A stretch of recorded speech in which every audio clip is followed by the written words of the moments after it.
आपण माने जानिछन्ते 2002 मसियारे जेतेबेले ओडिशार चाषीकूल पाखरे सर्वनिम्न सहायक मूल्य नथिला ओडिशार चाषी जेतेबेले एफसीआई पाखरे हाथ टेकी देइथिले सेतिकी बेले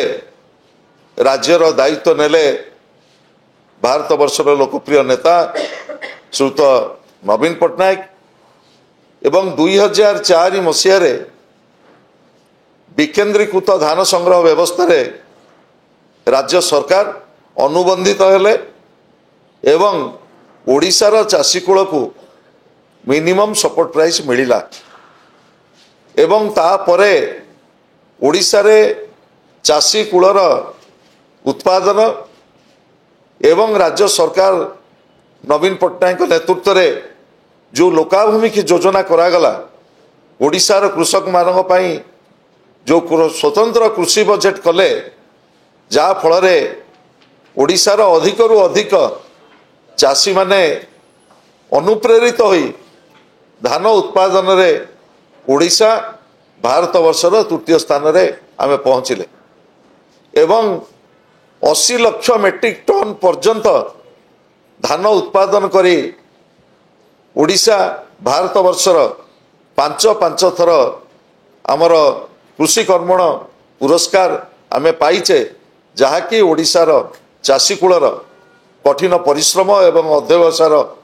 कहले अत्युक्ति होब नाही किंतु दुर्भाग्यर कथा 1 वर्ष 3 मास बीती जाइए नूतन सरकार आसिचंती जो सरकार ओडिशार चाषीकूल को आश्वस्त करथिले जे आमे एमएसपी दबु 3100 टंका आज ता धुआं बाण रे परिणत होइछ मोर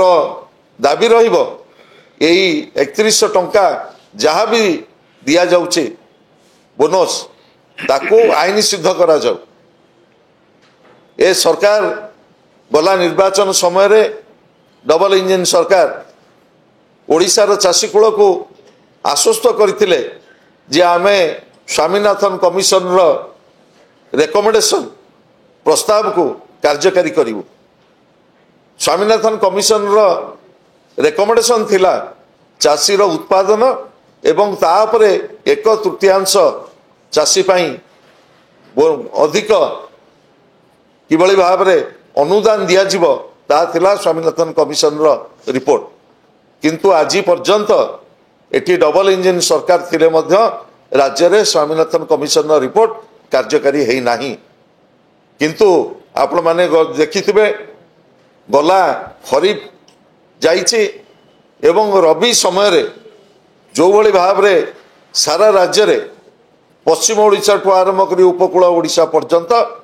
दक्षिण ओडिशा ठू आरंभ करी उत्तर ओडिशा पर्यंत जो चाषी माने पंजीकरण करथिले तांकर पैक्स जरिया रे तांकर धान विक्रय करिवा पई प्राय 50% चाषी जो मानक पाखरे वैलिड टोकन थिला एवं जो माने पंजीकरण करथिले पैक्स माध्यम रे तांकर बळका धान को विक्रय करिवा पई आज चाषी निराव होइछ एवं जोगाण विभाग रो 30 तारिख रो जहा शेष रिपोर्ट सेथिरे 1,53,000 मेट्रिक टन धान जो चाषी माने करथिले पंजीकरण करथिले से धान मध्य संग्रह हो पारला नाही किंतु से समस्या न तुटुणु एबे जो खरीफ पंजीकरण व्यवस्था आरंभ होइछि ए खरीफ पंजीकरण व्यवस्था संपूर्ण भाव में त्रुटिपूर्ण एवं चाषी मारण कहले अत्युक्ति होब नाही मु देखुथिले आपण माने विभिन्न जिलापाल माने तांकर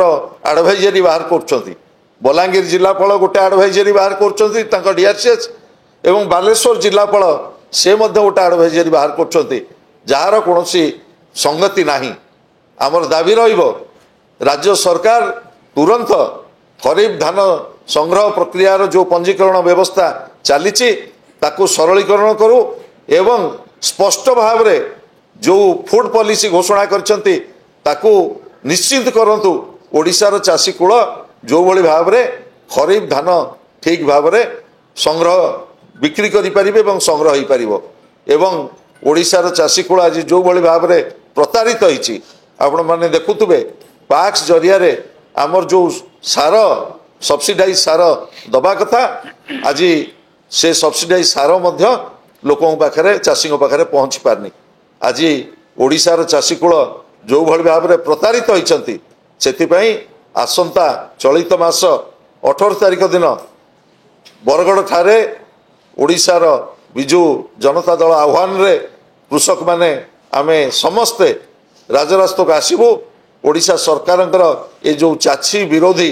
नीति एवं निष्पत्ति विरुद्ध रे दृढ़ स्वर उत्तोलन करा जो दिन पर्यंत चाषी तार न्याय्य अधिकार न्याय्य प्राप्य न पाई।